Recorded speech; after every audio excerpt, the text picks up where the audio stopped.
On se méfiait, hein, de ce déplacement, à Angers. Il fallait se méfier de ces Angevins qui, bien que fauchés, bien que mal classés, ont été un adversaire, compliqué à jouer avec, ce système, pas réjouissant, mais toujours très très embêtant à contourner.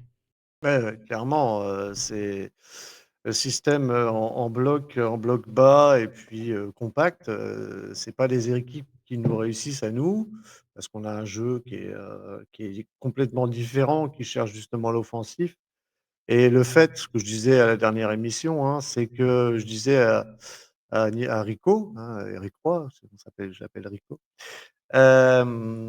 Du coup, bah, que ça serait peut-être mieux de les laisser jouer, leur laisser le jeu parce qu'ils aiment pas ça.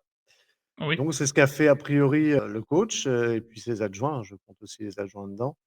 Donc c'est de leur laisser faire le jeu, ce qu'ils aiment pas faire. Donc c'est une équipe de contre et ça je pense ça les a un petit peu désarmés, même si les 20 premières minutes étaient, on va dire un round d'observation, hein, entre les 2 équipes. On s'est un peu oui. fait chier pendant 20 minutes, faut pas le dire, parce que voilà et puis voilà, je pense que, Éric Roy a trouvé la bonne tactique pour justement, mettre à mal cette équipe d'Angers qui était compliquée à jouer, défensivement.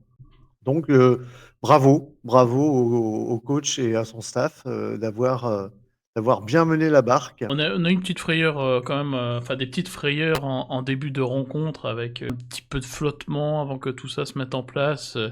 Je pense à cette passe en retrait de Lala, je pense qu'il a fait peur à tout le monde et surtout au pauvre Majiki, qui s'en est bien sorti, Oui, heureusement. Finalement, ouais, ce but nous permet de prendre Angers à son propre jeu, d'attendre derrière parce que sur le 6 mètres, on voit quand même les 2 lignes de 4 avec, enfin, si on peut les appeler les 2 attaquants, ils étaient bien entassés là, il y avait aucun Angevin dans le camp brestois.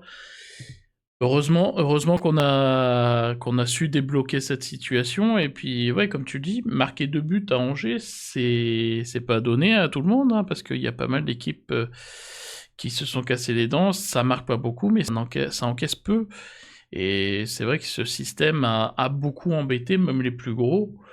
Donc, faire une clean sheet avec en plus, le fait de rassurer Majeki et le fait de voir aussi Del Castillo continuer à faire des stats parce que c'est en plus du penalty une passe décisive, c'est vraiment, très, très positif.